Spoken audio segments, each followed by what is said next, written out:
Thank you for joining us, ladies and gentlemen, on This Is Exclusive. We're coming to you with two big stories tonight on the show. On Operation Sindoor, we have destroyed so much of Pakistani military infrastructure, but the proof is coming out one day at a time. Today, we have an exclusive video of how we struck not just the Pakistani Rangers, the Pakistan Air Force, the Pakistan Army, even the Pakistan ISI. We have a video. Here are the headlines.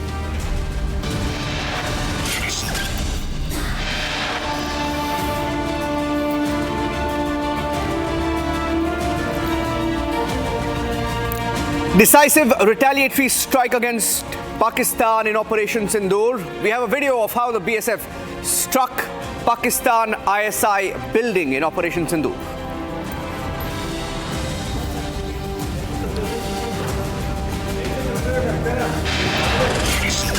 Exclusive details of how our forces crushed Maoist tactics in Chhattisgarh. Full story on the show tonight.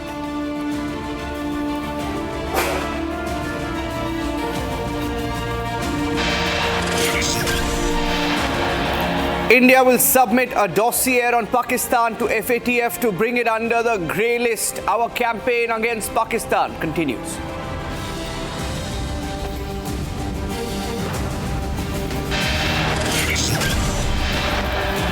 DGCA begins investigation into Indigo mid-air turbulence case, investigating why Indigo flew from Delhi when the weather was already bad there.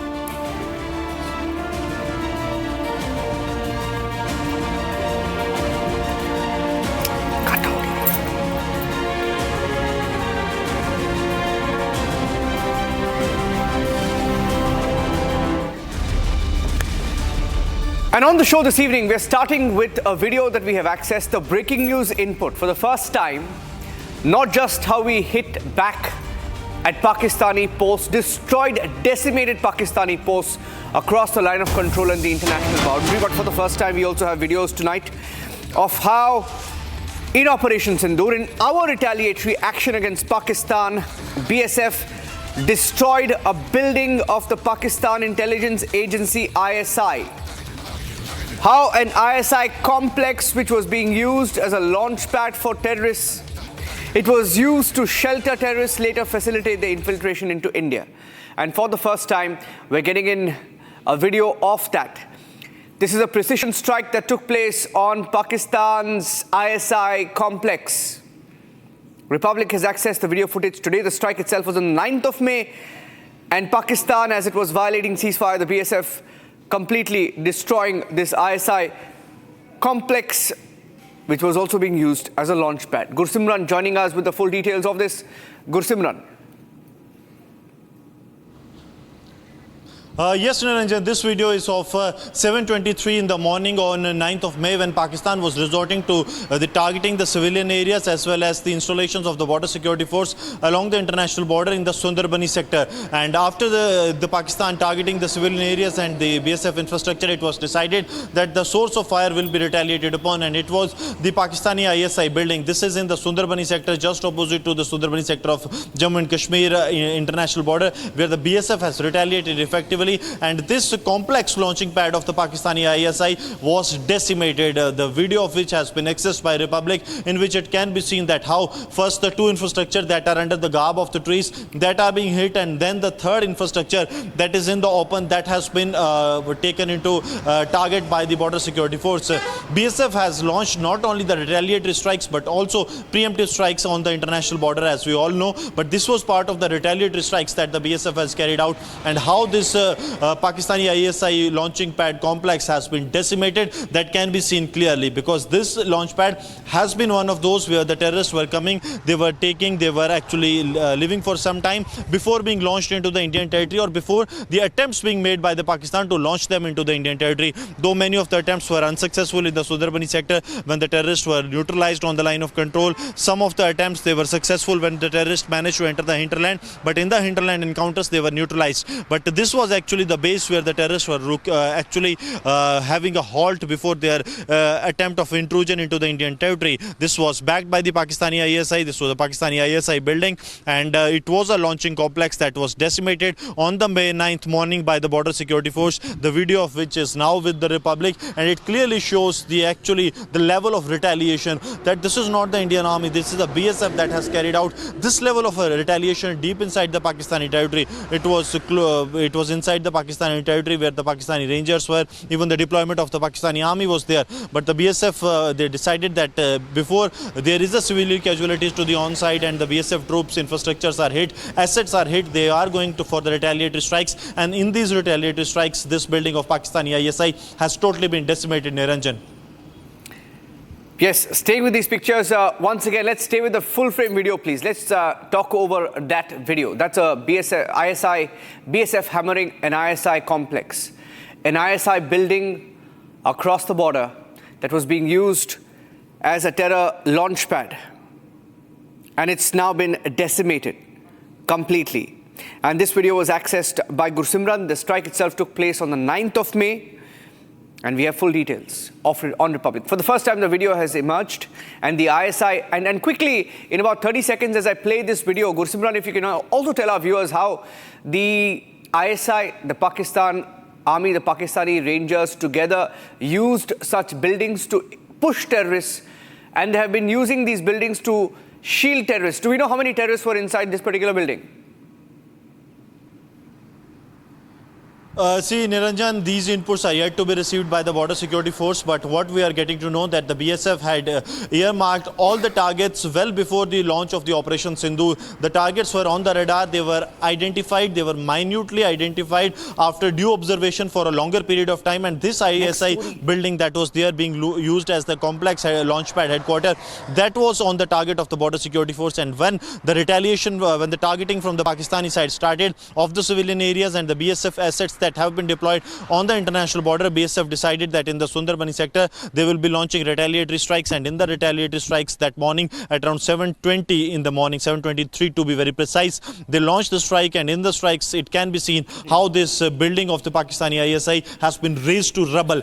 These are some of the dozen targets that the BSF has taken as part of their preemptive strikes and the retaliatory strikes on the Pakistani side, that how they have decimated all those areas that they had the input that these can be used for the threat to the sovereignty of the country and also to target the civilian areas. All those targets have been decimated by the Border Security Force. Likewise, the Indian Army and the Air Force have done deep inside the Pakistani territory on the borders. It was BSF that has taken the charge, and now the videos that are emerging from that day strikes of the Border Security Force clearly shows that Pakistan's terror infrastructure, Pakistani Rangers infrastructure and the ISI infrastructure all has been destroyed by the Border Security Force in their strikes.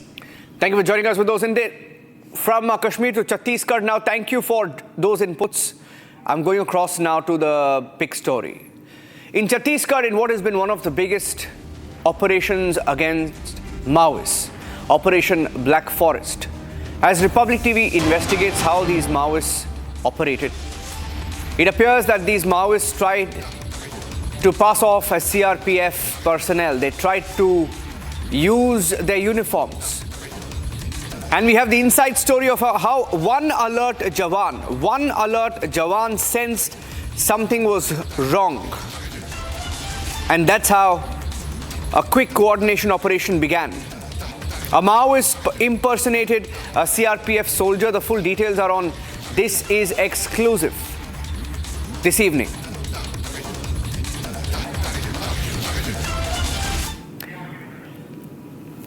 Those are pictures of the operation that continues, but I want to play out the inputs that we have on the inside story on how Maoist tactics were crushed, how these Maoist terrorists were identified, how they tried to use the uniform of our forces to pass off as CRPF. They were caught in the counter operation, all neutralized.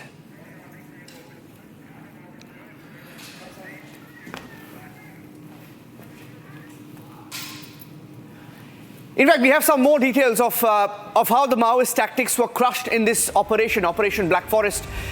Most of these Maoists who are operating from the hinterland, from the hilly areas. Now, when they came close to villages, they tried to pass off their presence by wearing CRPF uniform. They were trying to mislead, and it was one alert jawan who foiled their plan. And the tactic was used in Bijapur's Tumrel area, and that is where the counter operation began against them. The CRPF jawan, one alert CRPF jawan, spotted suspicious movement, and then he realized how could a CRPF jawan then open fire, and then forces were quickly brought in to target, to go after the Maoists who were trying to pass off as CRPF personnel. My colleague Akhil is there getting us the details. Akhil has been getting us the inputs on Operation Black Forest.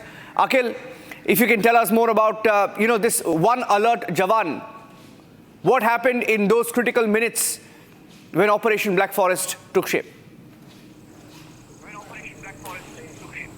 Well, that's right, Niranjan. It's a very big development that we are seeing, that if you see, the Maoists basically try to camouflage as a CRPF personnel. So what happened, because what we are seeing in Chhattisgarh southern region, if you talk about in southern region of Bijapur, and apart from Bijapur, if you see in Narayanpur as well, there have been several operations which have been continuously going in the southern region of including Sukma as well, including Rajnandgaon. So what actually happened in the Bijapur area of Chhattisgarh, when security personnel were doing that operation, in that operation of Black Forest, which was described, in that Black Forest operation, what we have seen that 31 Maoists have been neutralized. But what critical input that we have got exclusively on Republic TV from our security forces sources, that what has happened in that operation, that if you see at that point in time, if you just talk about, let me just give you an analogy of how it basically they spotted that decoy Maoist. So what actually happens if you just go in an urban area in the national capital Delhi or somewhere in the city, you will easily identify, Niranjan, that there are 1,000 cops or 1,000 policemen or 1,000 security forces in uniform. But if you are in a forest area of Bijapur jungle of Pamer or Bheji area, which is a very dense forest area, in those pockets, it's not easy to basically identify that who is a Maoist and who is a security force, because all such operations were not conducted just in during the daytime. They were conducted for the last 21 days. If you just talk about the timeline of Operation Black Forest, in that operation, what we have seen that it was conducted for 21 days. So that's massive. So for day in and day out, the security forces have to be in that alert mode. So what happened, that they realized, some of our security forces have realized that some men basically in the dress of CRPF only have started attacking the security forces. And after that, when they realized that the uniform which they were donning at that point in time was of the CRPF personnel, it's basically the camouflage, it's basically the kind of dress that they were using for posing as CRPF personnel. So it basically intrigued one of the CRPF jawans over there,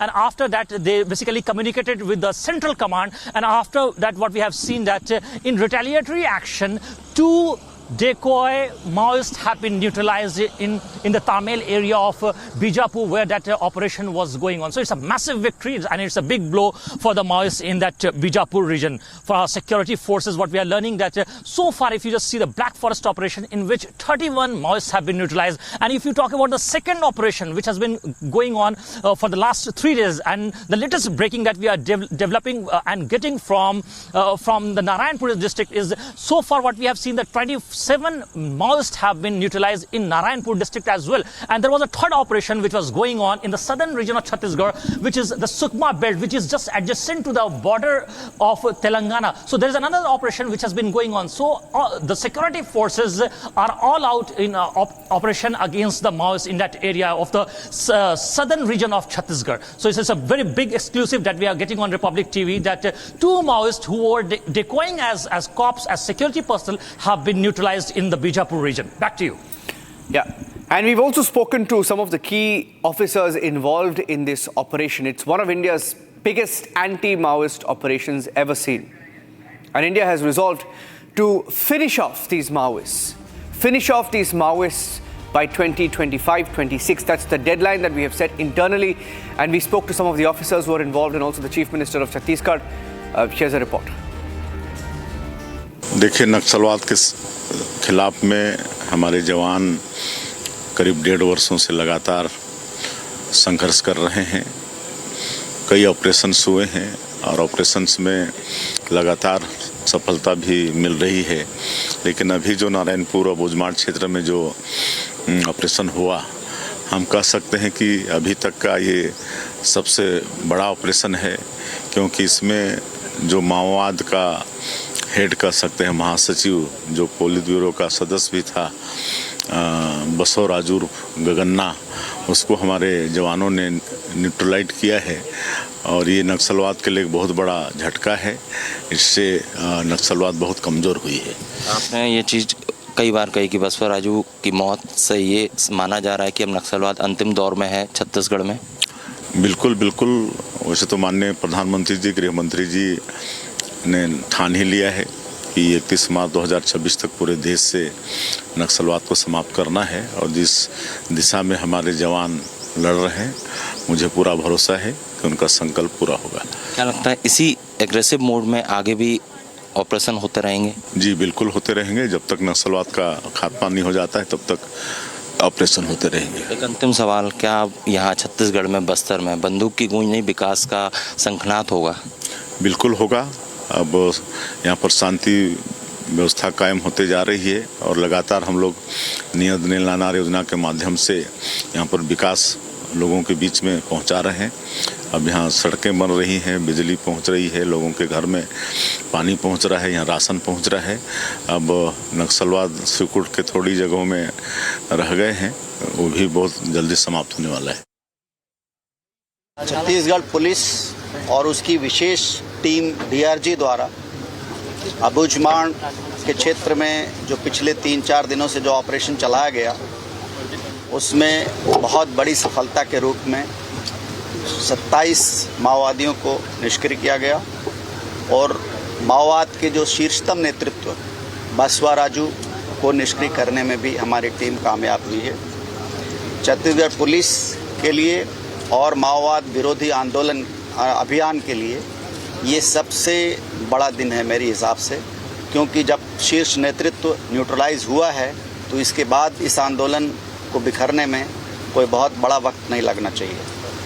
हमारे Chhattisgarh police और बाकी संयुक्त सुरक्षा बलों द्वारा पिछले वर्षों से जो अभियान चल रहा है, उसको पूरी तरह से बहुत ज़्यादा मिलिटराइज करने में बसवा राजू और अभी जो जिसको निष्क्रिय किया गया है, उसकी भूमिका रही है।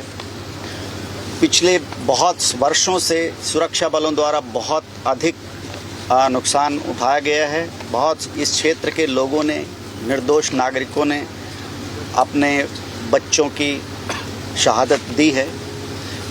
आज पूरे बस्तर के लिए, छत्तीसगढ़ के लिए और पूरे देश के लिए बहुत महत्वपूर्ण दिन है कि माओवाद का शीर्ष नेतृत्व समाप्त हुआ है और मुझे उम्मीद है कि बहुत जल्दी ही पूरे बस्तर और पूरे देश से माओवाद का अंत हो जाएगा।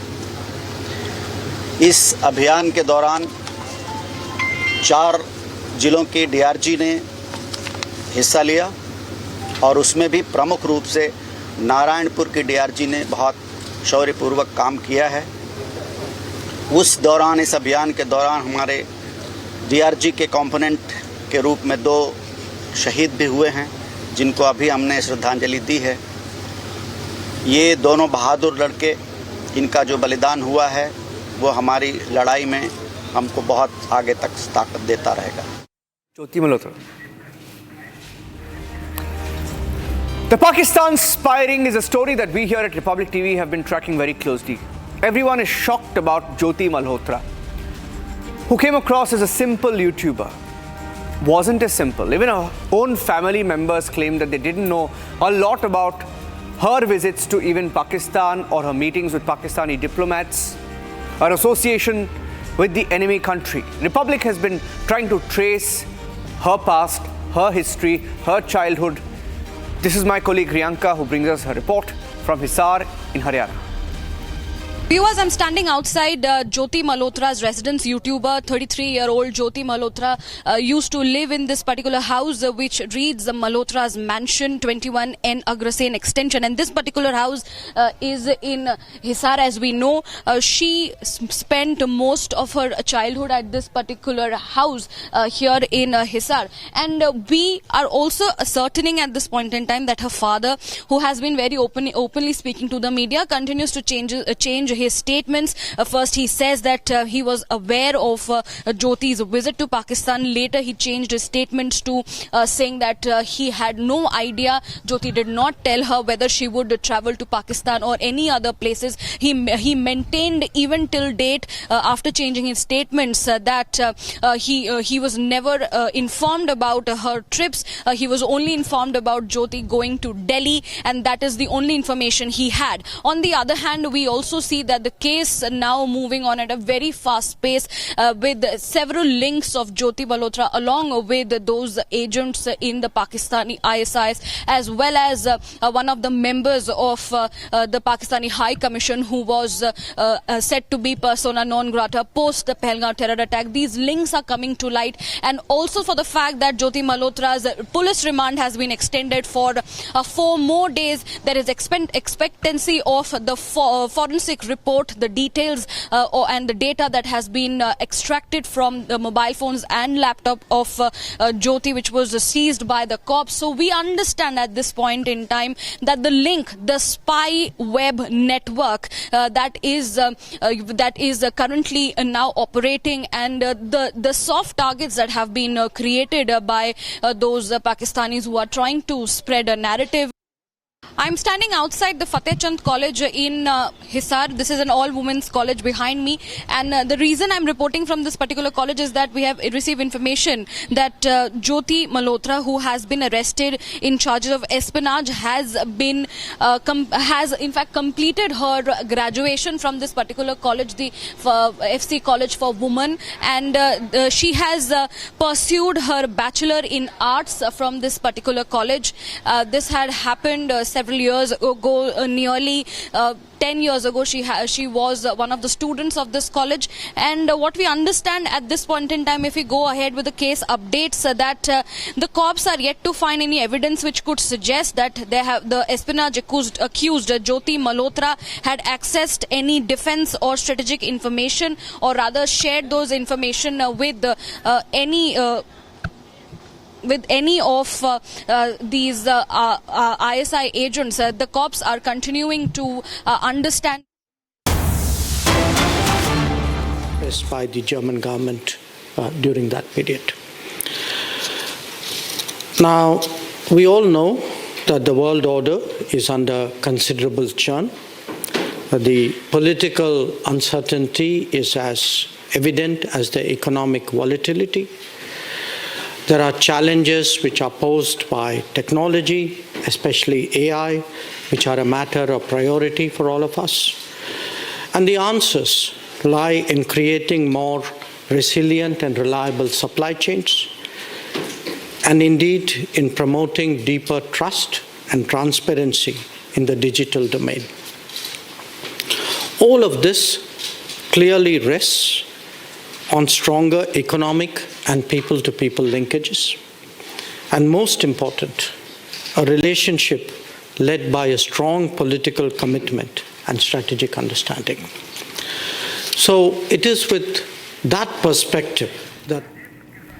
Okay, so that was External Affairs Minister S. Jaishankar briefly in Germany while he was making a statement on Operation Sindoor, reiterating India's no tolerance stand to terror. We'll get you the full speech in a short while from now. Taking a short break. Thanks for watching. This is Exclusive.